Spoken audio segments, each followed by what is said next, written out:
श्री गुरुचरित्र कथासार अध्याय 5.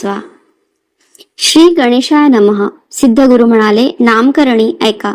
भगवान विष्णूप्रमाणे श्री दत्तात्रयांनी सुद्धा जगाच्या उद्धाराकरिता अवतार घेतले. दृष्टाचे पारिपत्य, साधूंचे रक्षण, मानवाची उत्क्रांती, मोक्ष साधनेचा उपदेश, धर्माची उन्नती, अधर्माचा बिमोड अशी परमेश्वरी कार्ये अवतार काळात केली जातात. पिठापूर नावाच्या गावात आपळराज नावाचे एक गृहस्थ आपल्या सुमती नावाच्या पत्नीसह राहत होते. सुमती पतिव्रता सदाचरणी होती. साधूचे अभ्यागताचे स्वागत करण्यास तत्पर असे.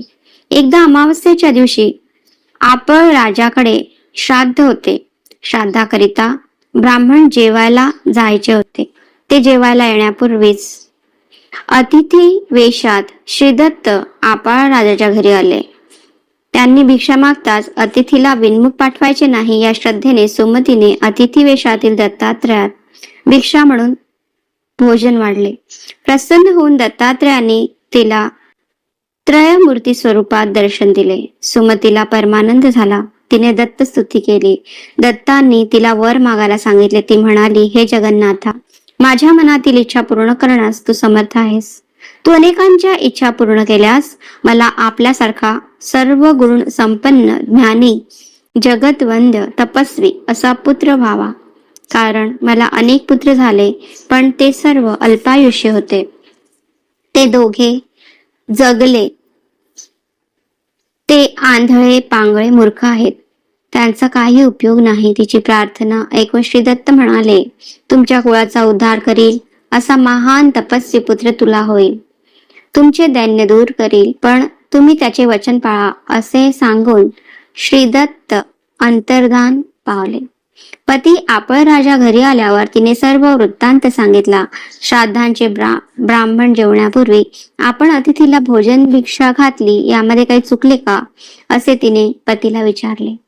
तेव्हा आपळ राजा म्हणाला, माहूर, करवीर क्षेत्र व पाताळेश्वर येथे श्री दत्तात्रयाचा निवास असतो. विविध वेश घेऊन ते भिक्षेसाठी येतात असे मी दत्तात्रयाबद्दल ऐकले आहे.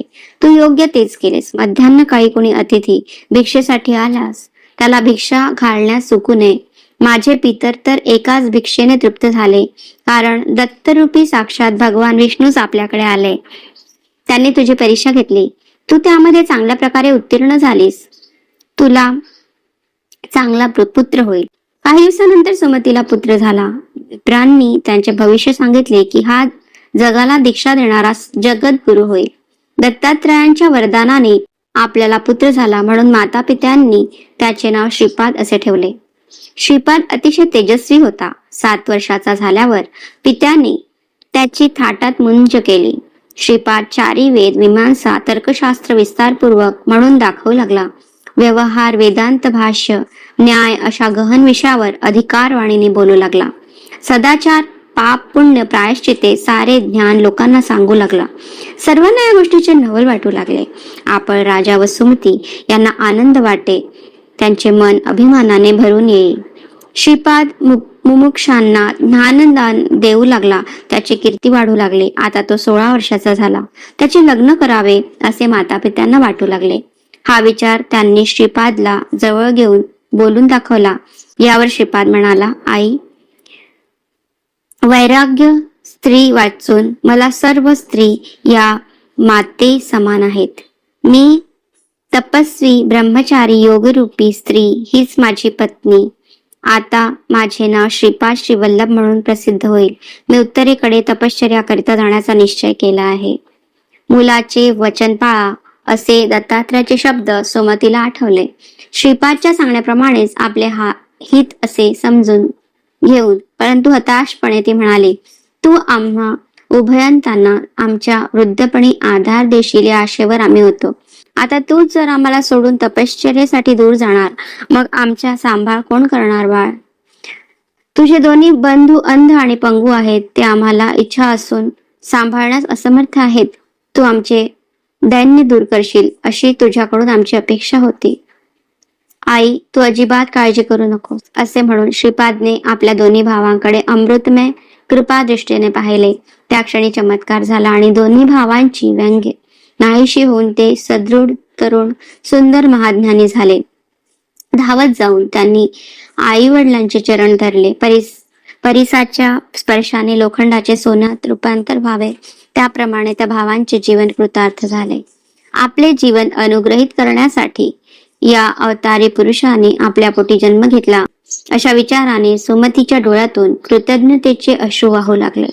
श्रीपादने आपल्या भावाला पुत्र पौत्र होतील, सुखमय जीवन व्यतीत कराल, मातापित्यांची सेवा हातून घडेल, शतायुष्य आरोग्य पूर्ण जीवन लाभेल, अखंड लक्ष्मी नांदेल, सत्कीर्ती होईल, वेदशास्त्रात पारंगत वंशज होतील असा भरघोस आशीर्वाद दिला. आता मी उत्तर दिशेकडे तपश्चर्या करण्याकरता जाणार आहे. मला निरोप द्या.